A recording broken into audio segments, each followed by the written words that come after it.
It's been 13 years since what they call the 9/11 attacks, and 9 just referring to the month of September and 11 referring to the day. And so on the 9th or the 11th of September 2001, we had those attacks not only on the Twin Towers in New York, but also outside the areas of the Pentagon, Pennsylvania, and also those that very aircraft that was coming elsewhere. And you can see the pictures on your screens. It was a momentous occasion, even though very infamous in history, for which we've had a number of actions taken by not only those of the United States of America, but also other countries that are also allied to that very country, Europe, elsewhere.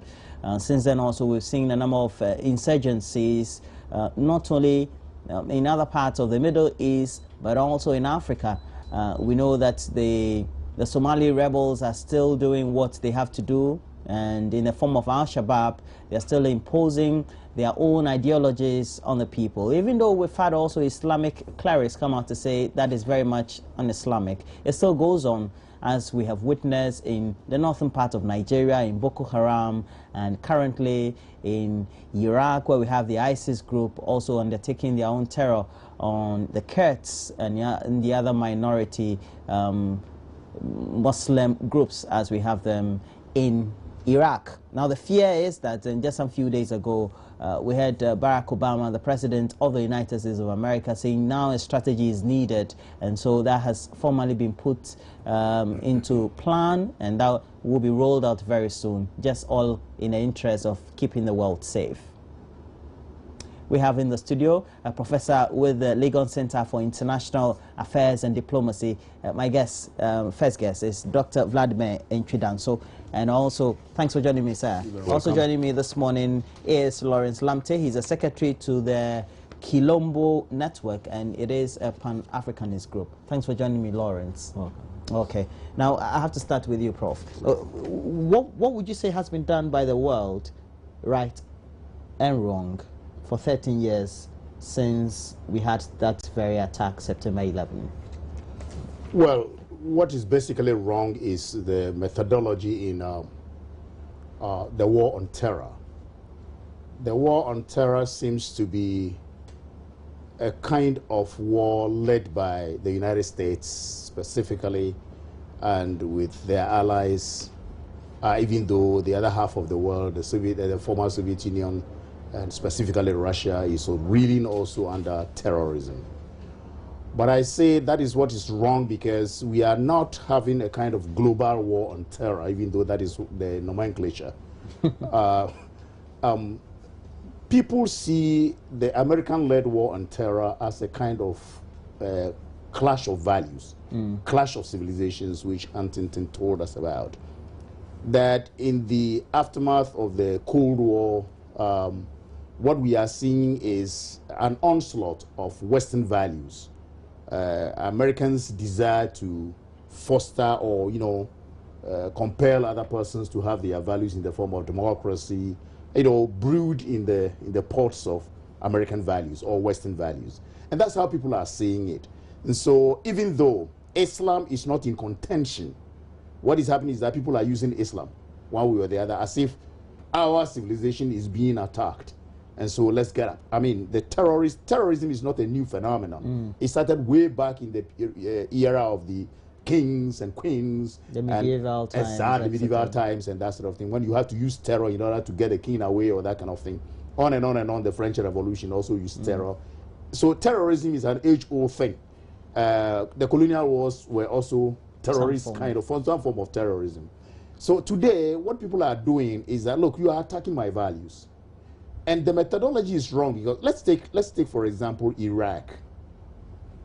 Now the attack on Iraq in 2003 was to try and get Saddam Hussein out. All right. The 1991 one we may understand because Iraq attacked Kuwait, and therefore the international system was found it abhorrent. But the other one during Bush's time, 2001, 2003, was that there must be a regime change. And if you look at the metrics of Middle East governance systems, you will see that it has something to do with the religion when the various variants in the religion, Shiite, Sunni Sunnis. divide. And so if America supported a Sunni like Saddam Hussein to power, and now you don't want him, it means you are allowing the Shiites also. And then if you don't want the Shiites to go by their Islamic kind of thinking, but you want them like the Bush doctrine. We going there on our own and with our coalition to get this guy out, and we'll implant democracy in the middle. And Iraq was going to be the beacon. Come on, that is the beacon we are seeing. So you destroy the Sunni, the Shiites get up, some of them get support from Iran, and it's that matrix. If you go to Saudi Arabia itself, it's a Sunni minority. You go to Bahrain, Sunni minority. And that matrix was not studied before we went in as if we were going to plant kind of democracy. And that is the problem we are having. Whatever is happening in the world today is a clash of civilizations. But then, Lawrence, would you say then that as far as we've experienced over the last 13 years, and indeed we have experienced in many subcultures around the world, you say democracy is in every civilization, depends on how it is adapted to the local environment? Yeah. I think democracy, every civilization has its own form of democracy. And the people understand themselves, the way they move and they do things. But you look at this terrorism as we are talking about, you could see that it's a creation by a group of people. Because you could see that the attack on the buildings, the towers. The towers were attacked by a US trained people. You could see that if Osama was the one behind it, as they said, Osama was a trained person, was first an ally, and next was to be booted out. So you could see that you train somebody, and at a point in time, you boot that person out. So if you train people and you have created a form of group, a group of people who are not in favorable of people living or looking at people who will exist at a point in time, and you, the same people, go after the same group of people you created, wielding arms, showing them how to bomb places, showing them how to attack people, especially during the proxy war, the US-Russia proxy war, which led to the Cold War. You will see that those ones, people were trained to attack others. And then you train these people, and you, the same people, training people to attack others, and you're attacking those you trained. How would it be? The people will definitely come after you. I'm just sorry for the families that lost their loved ones. But you could see that this was an attack against the US system. And I'm not in full support of what the US does. You could see that, look at Libya today. Libya is not running well because of the attacks they had. And this one was led by France. France led it, but you could see the NATO supporting this. You left Libya, and Libya is now in turmoil. So the democracy they were enjoying was good for them. They were not fighting that way. We'll try to take it past region by region, look at the Middle East and how that also has been enveloped into that part of Northern Africa. And then we look at the rest of the Sub-Saharan African region. But Doc, if we take a concrete look at how the allies themselves, the westernized nations, they call them Europe and America, and through NATO, they've been in a position to say, well, we would want to nib it in the bud, but have not been able to do so. Is it also because there's not been a clear understanding of what should be done in the first place, in terms of what the strategy should be and what likely the outcome could have been? Every strategy must have a philosophy. Unfortunately, the philosophy behind the war on terror is the same value-laden kind of philosophy. Our values are superior. Pump them, kill them, implant our those who are those who like us as prime ministers and as what do you call them, presidents, and then all things will follow. And it's not happening. Iraq, Maliki, ever since Saddam Hussein was overthrown, what has happened? Has Maliki been able to even form a proper government? Last week it was announced that he's now gotten a cabinet. What kind of cabinet? Modeled maybe on Western lines. It will work. It's not going to work because the philosophy is wrong. Democracy is not an event where you have the variables, follow these variables and you get a result. No, it's a process. And as you rightly put it, it is emerged in the socio-cultural, socio-historical trajectory a country has gone through so far. And so if Gaddafi was as bad, whatever thing you put on Gaddafi. He is a monster, he is this.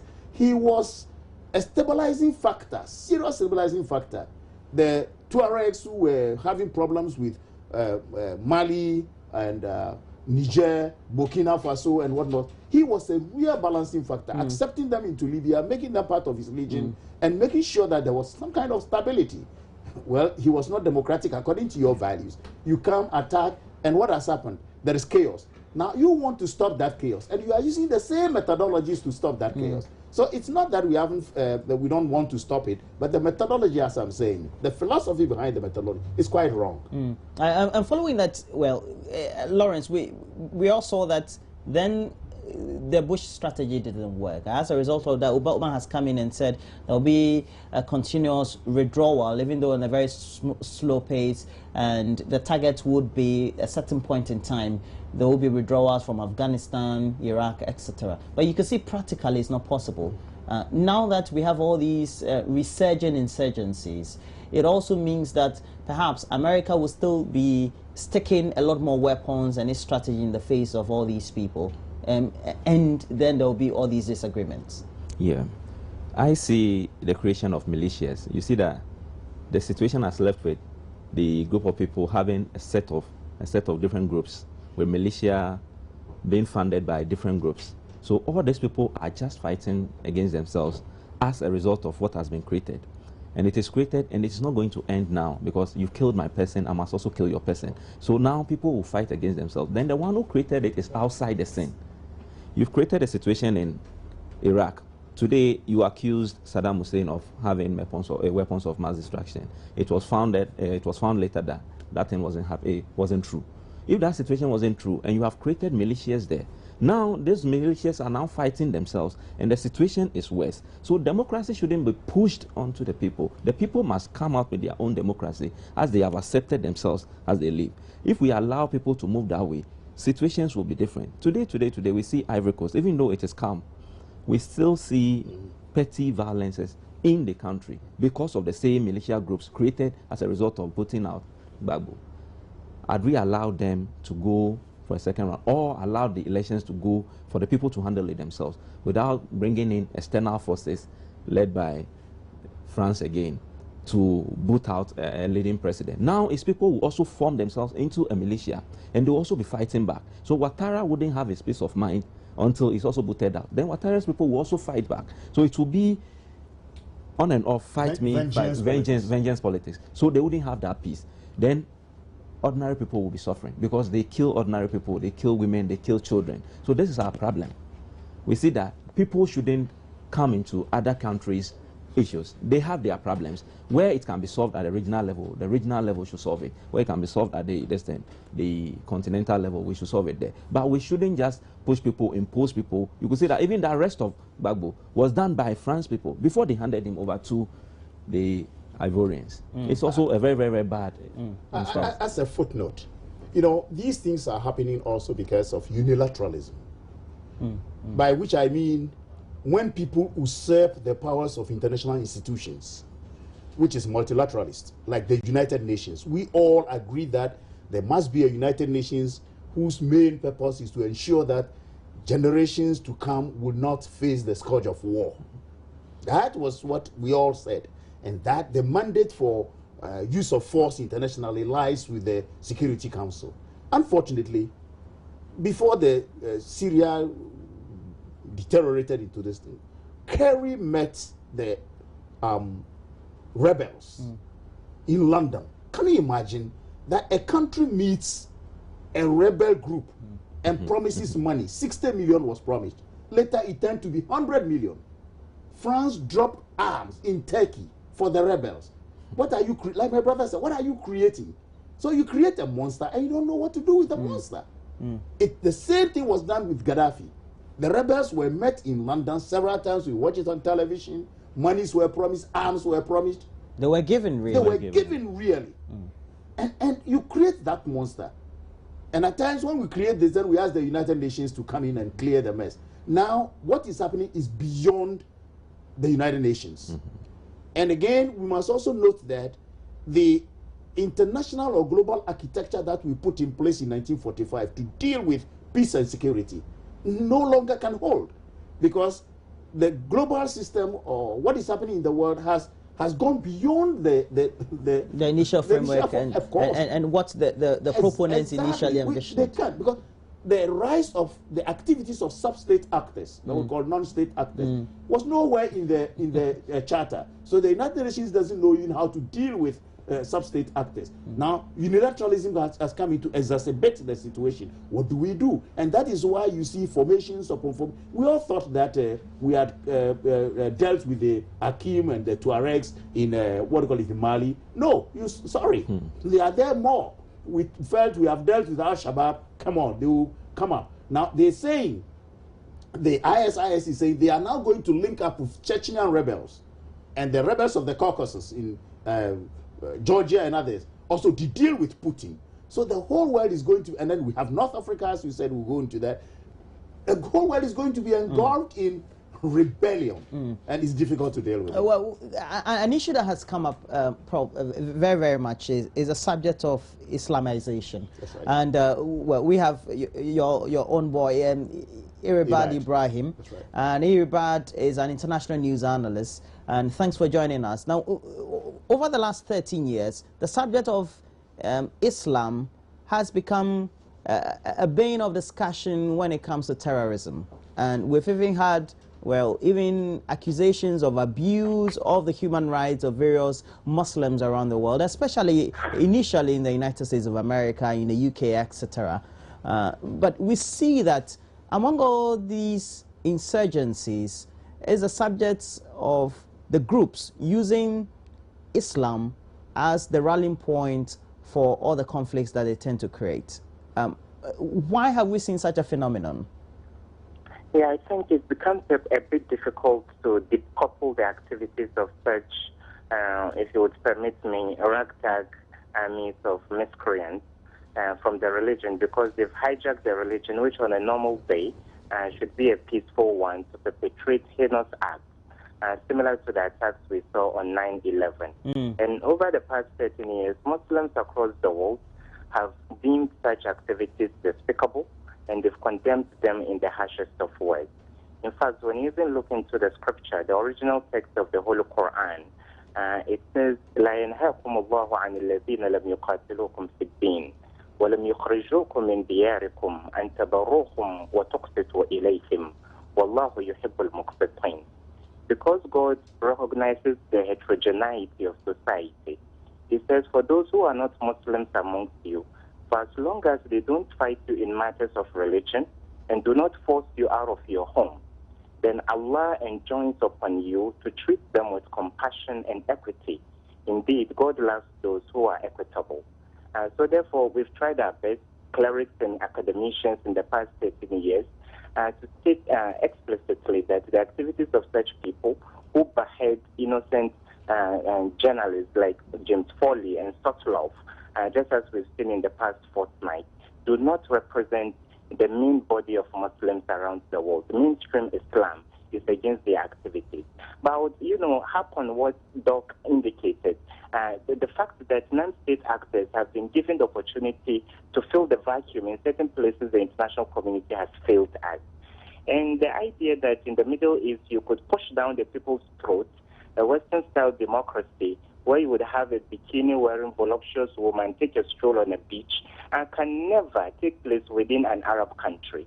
So I think the time has come for the international community to move from treating the symptoms of terrorism to looking at the inherent problem.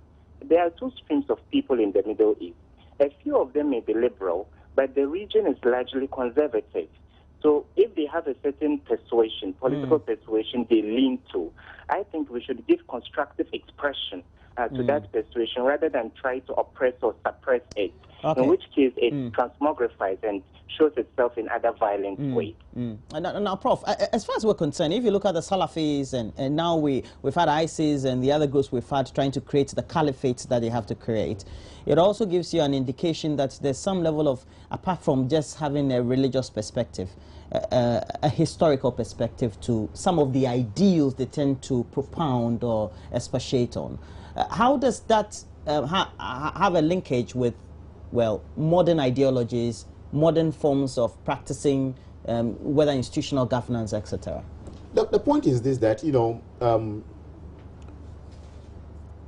Islam, as Irbad has said, it's not built as or it's not a religion that is aggressive. Absolutely. The word Islam, from what I have read, means peace itself. The caliphate that you're talking about is, yes, quite historical, because if you look at colonialism, the Middle East colonialism has much to do with the Balkanization also of the Middle East, one way or the other, and suppressing the religion one way or the other also. And as conservative as the Middle East generally is, or the area where the religion and what do you call it, governance, they are one. You cannot separate kind of politics from the religion. And then we go into completely destroy this. So there is a kind of fight back, to go back to the original things. Like the Kurds now want their own Kurdistan of old. But then because there is nobody to lead it in a more formal way, elements have just gotten up. And the elements want to use one of the immutable dynamics in politics, that's religion. They just want to use it as a tool. And in conflict, let me assure you, everything in the toolbox can be used. Today, if Christians or any other group, if it is Tigari, which is what we can use to assert ourselves, people will use it. So the rebels, what they have found out is that this is a better tool. Let's use it. And mind you, religion is something which is faith-based. It has no rationality or logic. And the people have found it very useful. And that is why they're trying to create this. It will interest you to know that the caliphate they want to create comes all over to the northern part of Ghana, for example. So it is a fight back from the historical injustices, let's call it. And I thought, I think people have also been saying that one of the things we have to do is to be able to use multilateralism in seeing how to create apertures for this flow. It's a hot magma. And the only way we can deal with it is to leave people to find their own way of dealing with their societies without hurting the international system. But Eribad, and it also means that, well, once the idea of the U.S. has always been, if there are trouble spots in the Middle East, the groups that are those in the minority will be giving the arms, the strategies, and will be giving the technical assistance and even the financial willpower. They are very much receptive to those ideas. But how come then ultimately those who call themselves the Islamic groups, the rebels as they are termed internationally, tend to then say, well, now we've gotten enough of the European assistance and the help from the US, etc. We want some level of autonomy. And so then they turn back on the US and its allies. Frankly, the US and other Western powers use such groups as pawns on the chessboard of their national interest. Doc will tell you that support the CIA gave to Taliban and Al-Qaeda to fight against the Soviet Red Army in Afghanistan turned into a Frankenstein monster that, aimed its guns at the U.S. at the end of the day. In fact, the orchestration of 9/11 attacks were planned within territory which America had helped the jihadis take from the Soviet Red Army. Bin Laden and his cohorts planned 9/11 within Kandahar in the Helmand province. So therefore, I think, just as Doc has indicated, there are certain elements, and these people cannot rely upon administrative authorities within the region. Some are monarchies, others are Ba'athists, just as we saw in the case of Iraq, that had their own dictatorial inclinations. So people are, whipping religious sentiments to be able to channel their political grievances within the Middle East. And for the fact that, Roland, in the past 3 decades or so, at times that the Islamists have made compromise to come to the ballot box instead of the ammunition box, they have been let down by the international community. For example, the Salafis in Algeria agreed to take part in the elections in the 1990s. They won, but they were not given the opportunity to rule. And in 2006, Hamas won against the Fatah movement in Palestine, but they were not given the opportunity to rule by the international community. And in most recent times, when the Muslim Brotherhood won in Egypt, the international community surreptitiously shoved him aside to bring a man they would, control and use as a stooge. So a cliche within the ranks of jihadis is that if the ballot box has failed us, one shot and that will not fail us is the ammunition box. But then, if we have to bring the transition from what we've seen over the last decade and plus 3 years, then it means there seems to be some inclination of various minorities in respective sub-regions and countries that would transcend the Middle East and, let's say, the U.S. And now we come to Africa. Even you go to parts of Southeast Asia, etc. And we're talking about Africa now. That some of those groups, because perhaps they're Muslims or they tend to fight for a certain cause, they feel they tend to relate to the cause of what has happened over the last 13 years. Why do we have such a phenomenon? We're talking about Boko Haram, we're talking about what is happening in the Maghreb and all the incidences we're having in Northern Africa. I think the threat today is multi-pronged. On the eve of 9/11, there was only one Al-Qaeda, and that was Al-Qaeda Central, ensconced within the rugged terrains of Afghanistan and Pakistan. But as we speak today, we have Al-Qaeda in the Arabian Peninsula in Yemen, Al-Qaeda in the Islamic Maghreb within the northern part of the continent. Al-Shabaab also draws inspiration, and it's in East Africa. Within West Africa, we have Ansar-ud-Din, we have Mujao, and now there's Boko Haram. And only last week, the current leader of Al-Qaeda, Dr. Ayman al-Zawahiri, declared that they've opened a new branch in the Southeastern Asian subcontinent. So that tells you that this thing is not a baiting. They are relentless in the pursuit of their dreams for a certain puritanical model of politics for the international community. So the earlier we understood this and made room for compromise, so we judge, or rather than warring, I don't think we'd be able to tackle this menace. Okay. Now, Al-Qaeda is like a hydra. It has become turned into a conglomerate with subsidiaries or franchises across the world. And it becomes very difficult to tackle it. That is why the current Obama administration is a bit reluctant.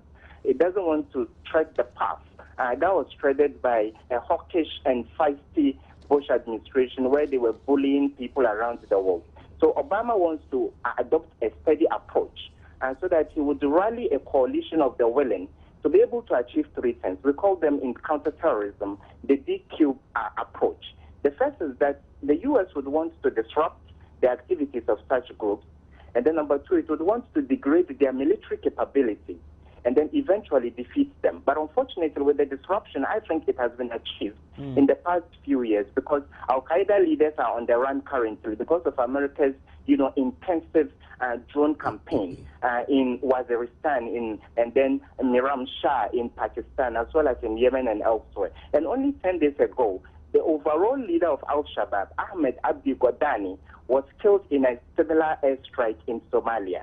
So they can't come together, they can't coalesce and coordinate attacks against the West. That is why I think that even though the threats are now multifaceted, it will be difficult to have a 9/11 scale attack on mainland Europe or America. But don't take away the fact that there could be lone wolves, people who have been radicalized over the internet, or people who have joined ISIS. And we know that over 500 Europeans have actually trained within the camps of ISIS. Some of them have an unfettered and unbridled access to both Europe and America because of the passports they wield. So therefore, the threat is going to continue for some decades to come.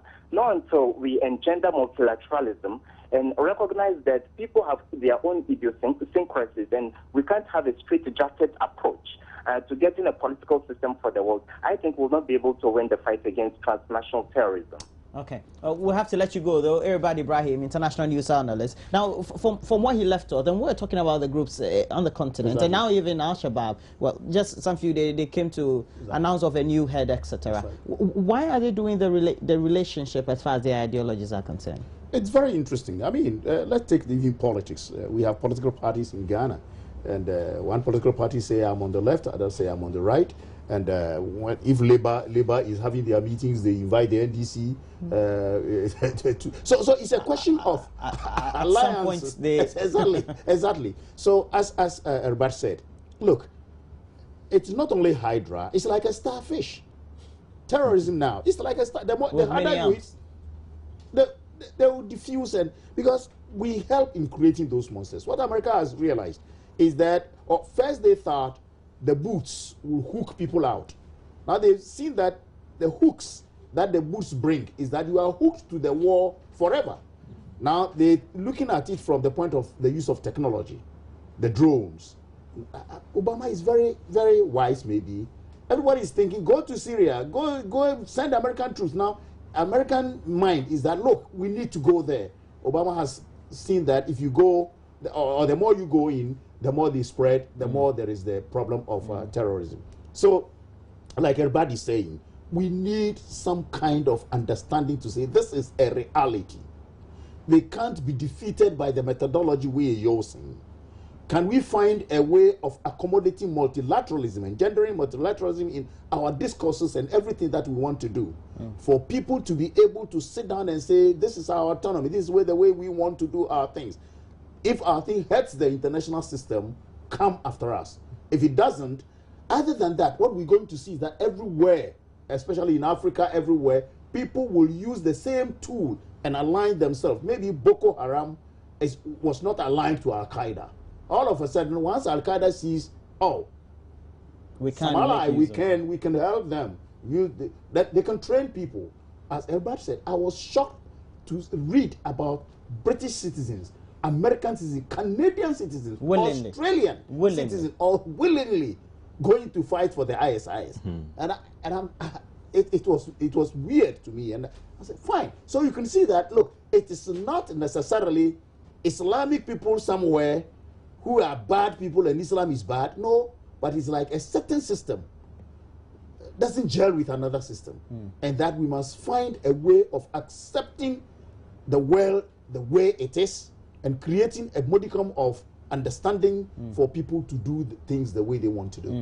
And Prof has been talking about multilateralism and then we're talking about dialogue. You think dialogue is key here?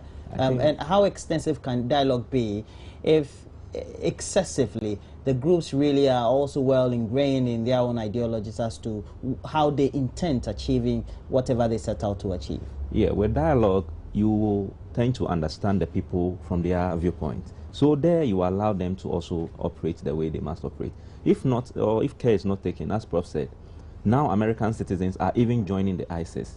The same way other citizens are also joining the same Al-Qaeda groups and other things. There will be another attack. Very soon maybe Ghanaians. Very soon maybe Ghanaians. And maybe we have some people like that. I see it from the class perspective. It's a class struggle. Somebody feels the US is doing too much. France is doing too much. So we can join other groups to fight them back.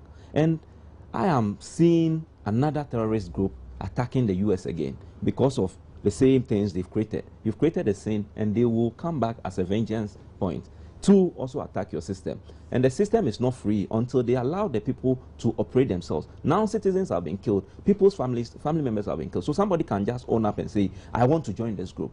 People will just come out and say, I want to join this. Because people in America, some of them are suffering. People in the UK, some of them are suffering. And if you could use money to produce drones and other things to attack other nations without producing food and other things for us to enjoy, why wouldn't we join the terrorist group and fight the system until the system is changed? So it's a clash. They see the haves and the have-nots, and they will definitely fight for what they wanted until they've resolved. And the US is not doing itself good using the drones. The drones are going, they are killing, but the same way the groups are also forming themselves. Recently I heard about a shooting at this time in Nigeria where a former president was attacked. I was shocked because how could they even penetrate the security of the former president? Definitely Jonathan is also not free. The whole world. We are not free. The whole world. And the governance system in every country is under siege now because we try to force neoliberalism in a form of governance in every part of the world, a kind of global normative ethic. This is the way to go. And that is bringing about some kind of contradictions.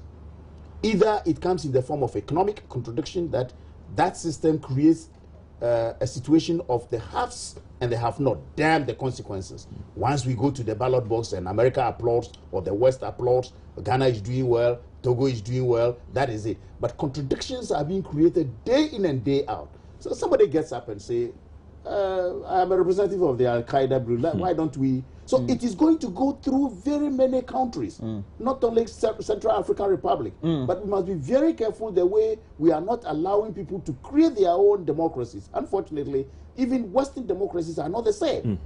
British democracy is not like American democracy. So, and as I said, democracy is a process brewed in the pot of the socio-history. Where are we now in our democratic ladder in Ghana? What went wrong in the past and how are we climbing? And the beauty of democracy is that it corrects itself. So let the dynamics are said that we need to correct ourselves, not somebody imposing ballot box, this box, that one, winner takes all, whatever it is. So it's one of the things we need to look at. In countries in Africa, especially those that have not seen the rise in massive insurgency, and even though we've witnessed it either in the Maghreb or in areas in Somalia, in East Africa, etc. Now we have in Nigeria. Yes. Is it just a subject of perhaps minorities not getting access to what we call here in Ghana the national cake, or equitable distribution of a particular country's resources? Or it's just that perhaps we have multicultural issues that have become issues that have not been addressed over time, and so they are finding the mouthpiece to vent? It's a mixture of all that. Bad governance, inequity, and in the system of governance, you know, non-inclusiveness or exclusivism in the system of governance. I win, and therefore me and my people or my tribe, and that kind of neglect. Boko Haram, they say Boko is haram, that Western education is haram. But the same Western education that they're using, the Western weapons, Western technology, Western way of, you know, yes, they use mobile phones. They use mobile phones. They use Western technology. So it is not necessarily that Boko is haram as such, but there are other antecedent problems, you know, that has culminated, and the weapon to use is Islam. And they do it, and they're converting people. If you are ready to convert, fine. If you are not ready, and they're using the same system to be able to overcome. They saw the weaknesses in the system operating in Nigeria. They can see the weaknesses in the system operating in Chad, in several other places. And as I'm saying, until people are made to or allowed to build their own system that corrects itself, that's self-correcting, any imposition, you know, from outside will not be accepted. Will not be acceptable Would always to the people. Will always be a contributing factor to dissent. And dissent, because look, it can happen anywhere. At some places, it may be the tribe. Abu Sayyaf started with tribal sentiments, and then they linked it up with the religion. I'm talking about Philippines, all right? And look at the mess they've caused. In Mexico, it was the same thing. It started with a tribe, you know, and then moved on to something else. So I'm saying it's a mixture of all that in the pot that creates terrorism. Bad governance. In our part of the world, seriously, is bad governance. A system where corruption, a system where homeboyism, a system where nepotism and whatnot, it's all everywhere. In Ghana, Nigeria, it's everywhere. And we must watch that. And when it comes, then we begin to allude to democracy. And who cares about democracy when he's just fighting? The morality of things don't gel over there, don't come. Now, we're in a part of the subcontinent of the world, and we're talking about Africa, where perhaps also we have a multi-linear of issues because our tribes are different, the culture and the language are different, but there are always some synergies in the culture of the African people. How then do we find the synergy and say these are the differences we have, but these are the perhaps also the symbiotic synergies that we can have? Yeah, I see this question as a very good one. Looking at the nature of Africa, at a point in time we've been united, at a point in time we've been dispersed, showing clearly that we can unite at a point in time. We can also have clearer ideas, understanding people's views, and staying together. We have Ghana, even Ghana alone, look at the kind of tribes we have in Ghana. Yes, but we still live together in peace, maybe relative peace. We can still do that. People understanding each other. We understand the way the Damba people organize their festival. We understand the way Ojira people, we still live. So we can organize ourselves around those areas than bringing in maybe economic hardship caused by maybe political leadership, maybe ideological confusion. But most of the time, political leaders are confused even in the ideology they are pursuing. So you create a system where people don't even understand where the system is going. So frustration can also lead people into taking up arms, going anywhere. People are ready today. If they have not eaten for 3 days, they are ready today to do everything. So let's say somebody comes in recruiting people to give them something to eat every day. They will join the squad, and that one would also lead to something else. So we will be appealing to our leaders to structure their way forward messages, structure their way forward movement, and see how the nation could go without we entering into this terrorist insurgencies. We don't need it as a nation, as a country. The synergies. We need to create the synergies. Yeah, even though we are diverse. You're very much diverse. In as I culture. said, democracy has much to do with your history. If you avoid it, there's nowhere you can go. Nigeria has over 250 identifiable tribes. Ghana about 57. The colonialists put us together and said, today you are called Nigeria, you are called Ghana. It depends on Ghanaians, especially leadership, to now make sure that Kokomba, Nanumba, Akan, Ewe, Krobo, this thing are now Ghana through cosmopolitanism, through equity in governance, inclusivism, and that kind of thing. But when we say democracy means whatever it is, and we begin to hide behind the facade of democracy and misrule, there comes that breaking of the synergy. The synergy lies in we being one people, going together, having common goals and aspirations, opening up for everybody to have a share in the making of the country. That is not happening in most parts of the world. Gaddafi did that very well, and Nkrumah did it very well. Gaddafi used the tribes and made them autonomous and made them build this country through their tribal chieftains, etc. Exactly. And in Nkrumah, modernization, one Ghana, whatever it is. And you could see that we were fighting, and today we fight still through schools, Accra, and if you meet what do you call Infantipim and Adisado, old boys, they quarrel. Oh, Infantipim is some level of rivalry, exactly, it is so healthy, because in Infantipim you see Nanumba, Kokomba, and all of them there, and in Adisado you see Kokomba, Nanumba. So it's like these groups fighting. It's not Kokomba, Nanumba kind of thing again, you know. So Nkrumah did very well in bringing that synergy. Gaddafi did that very well in bringing that, because look, the problem of Libya was tribal wars, one, was a kind of the Islamic factions, two, but he brought all these things to a halt and made the people believe in Libya. If we are unable to do that, then there will be no synergies. There are commonalities in our cultures, commonalities in our beliefs, commonalities in our aspirations. If leadership is unable to weave these things together and hide behind so-called I've won, I can do whatever I want, corruption, whatever it is, where does that synergy come in? When you can have it, I cannot have it, we will fight. And then if it is the religion I can use in fighting, I'll use it. In Cote d'Ivoire, it is tribalism that was used in creating that turmoil. All these, how do they relate to the subject of terrorism? They relate to terrorism in the sense that when you can't find any avenue, so-called democratic avenue, the only thing you have to use is the terrorist rod. Just by not accepting the status quo and wanting to destroy the status quo without thinking about the consequences. That's what terrorism does. You want to make a statement. It's a political statement. So all you want to do is to destroy the status quo, the things that don't make you feel Ghanaian, Libyan, whatever it is. You rise up. Now, what is the tool you can use? My tribe. Hey, have you seen that they are doing this to us? My religion. Have you seen what they are doing? So you resort to tribalism or the religion in order to make a political statement. And so that is the only way you can resort to terrorism. Other than that, what is the use of terrorism? You have talked about history where we've had wars and acts of rebellions and terrorism over time. We've even had the Crusades, etc. Sure. If you take a critical look at what has transpired in centuries past, in decades past, we've had the Cold War more recently. Sure. Now we are in a certain phase of the geopolitical aspect of what people's rights, etc., should be.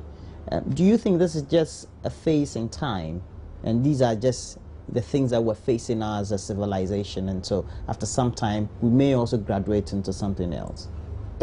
Quickly, I will tell you, I'm working on things that I'm researching into it, and my conclusions, even though I haven't finished with what I'm trying to do, is that we are at a phase in human development where this kind of what I call the micro units are trying to find expression again.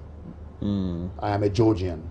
Okay. I am a Russian. Now you're talking about the anthropology of it. Kind of it. Kind of yes. Because the basic systems that we're going through reached a certain apogee, and it's now trying to, because we're building a world system. So world system theorists believed that there will come a time when we'll have multilateralism, institutionalism, institutions will govern the world. Call it another side of Marxism, you know. But unfortunately, as we build up, we didn't have the props to be able to build a world system where each one finds accommodation. What had happened is that the systems we built through force, feudalism, force, colonialism, force, we were unable to sustain its rights in a kind of comprehension that will yield that kind of understanding. So now there is the micro unit coming back. The Kurds. Didn't we have Kurdistan? We had. And the Kurds have been put in 3 different countries: Iraq, Syria, and Turkey. Just like when you go to the Balkans, Exactly. and the differences that they have. So now we are having this micro units resurfacing. And that because is they what, cut across even boundaries. Exactly. The artificial boundaries artificial boundaries that have been created. And because we couldn't find a kind of building of units, there is a disintegration. Within that disintegration, terrorism becomes a tool. And I'm seeing that for the next decades to come, we are not going to see a peaceful world, because global institutions that should be able to stem the tide are not equipped to stem the tide. And so unilateralism will continue. Russia says, I have my Russian speaking people, I'm protecting them. Who stops Russia? Now, the effort to stop Russia will exacerbate the situation, because Russia will fight. And I hear they are now threatening with nuclear weapons. All right? Look, so these things are not going to stop. The people in Donetsk and Lugansk are typically Russian-speaking who were added to Ukraine in 1918. So they look at their history. Before 1918, and I've always followed their history. Exactly. Paid a lot more allegiance than even to their country. So we are going to see more of these things. I'm saying if we don't take care in Black Africa, it's going to happen. The tribes are going to say, well, I'm an Ashanti, we got to and historically, Lawrence, when you tend to look at what perhaps may have led to the various national aboriginal rights protectorate that we had, all those movements that came up prior to independence in Africa, we had delineation and the scramble for the various territories on the continent by the powers that be. You get to see that these are things that perhaps leaders on the continent need to envision and see that they need to respect the right of various communities and minorities in their respective countries. How do we do that? I think if Africans can realize that the balkanization was just lines drawn on the maps, we can go back in uniting ourselves. We wouldn't see ourselves as Togolese, Nigerian, Burkinabe, or anything. If we start doing that, people will see themselves as one people, not by line dividing them, but seeing themselves as having one culture, one way of doing things, and they will be moving forward. So people at the borders of Togo will see themselves as, oh, my brothers are here. The same people, we can see always from Togo, Benin, and even southern part of Nigeria. They know themselves as one people until that demarcation. Now some are speaking French, some are speaking English. So they are not seeing themselves as brothers.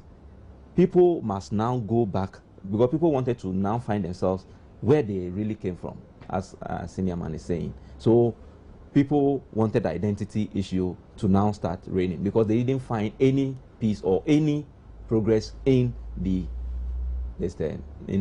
uniting everybody to follow one style, that's the multilateralism. So people will now go back to the old system where people were moving in families, moving in tribes, and that one is also a serious problem. And the solutions we are offering as a nation or an international body it's also not helping, because we will be thinking that people wanted to go back and we must put in measures to keep them at base because we are a global economy.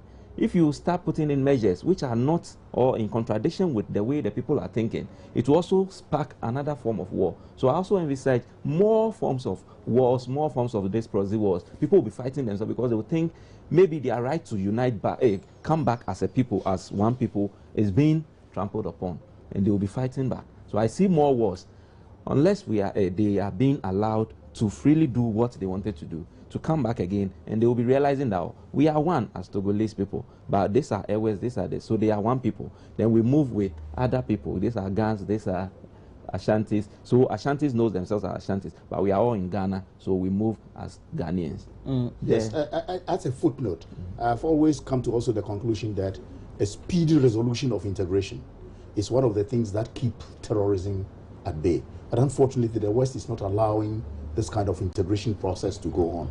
If Africa were integrated, or even West Africa were integrated like Europe, there would not be the need to rise like Boko Haram, because the whole of West Africa would have been so much integrated.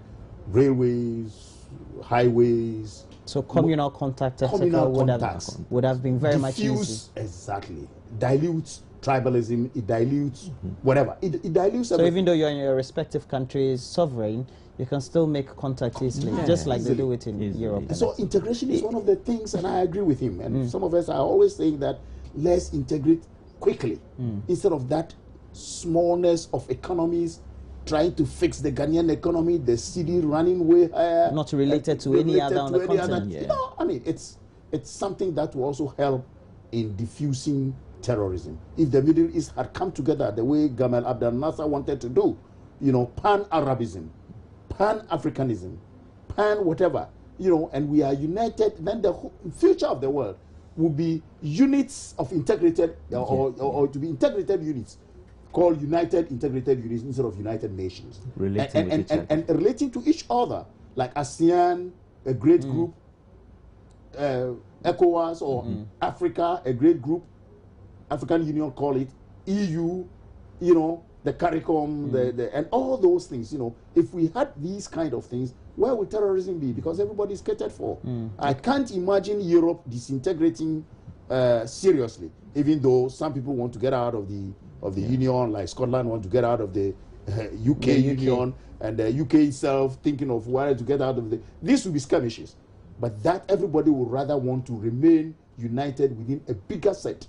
And that's one of the ways to avoid terrorism also in the future. And talking about the sub-regional groups, and whether it's the EU, the ASEAN region, as we have the groups there, would you say that they have consolidated their structures in a way that whatever disintegration that could be witnessed, and especially on our part of the continent, we could say we will be in a position to always uphold whatever the tenets were for those unions and respect the rights of respective countries?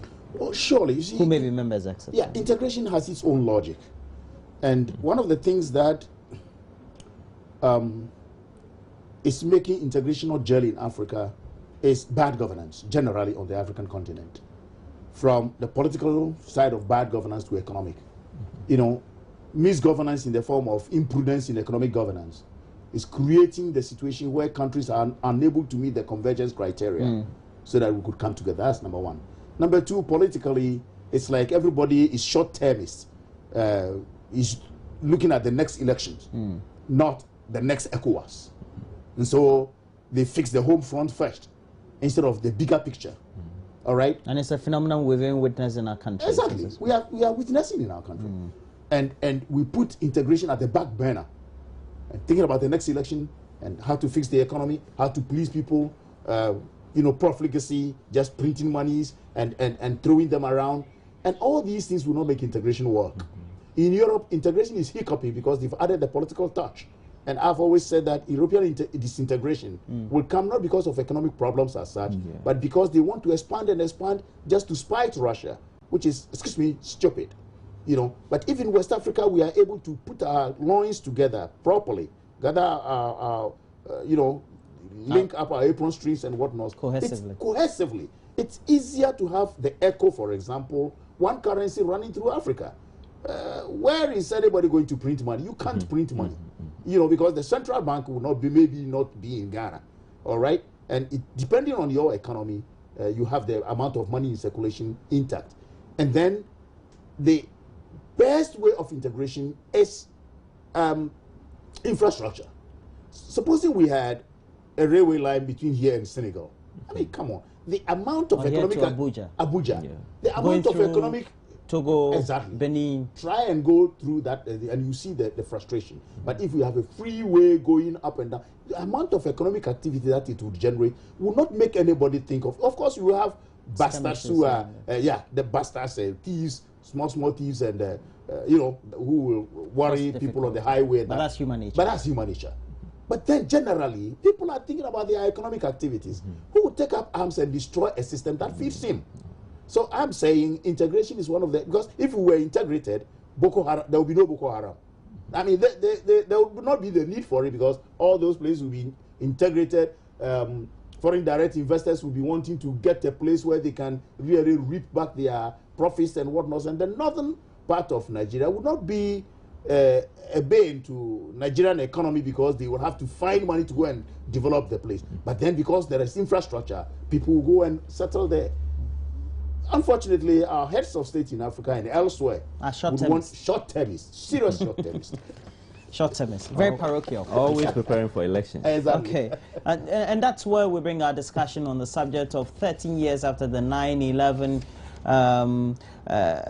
terrorist attack on the United States of America. And since then, we're told that we've had over 313 fire officers of the United States of America, especially in the New York area, and also the rest being police officers who perished in that very disaster. In all, over 3,000 people, they died. We've had even victims coming from various nations around the world. So one way or the other, everybody is connected to 9/11. You know of somebody who knew somebody who knew somebody who was working sometime in the United States at the time when the attack happened. And so we are able to relate one way or the other.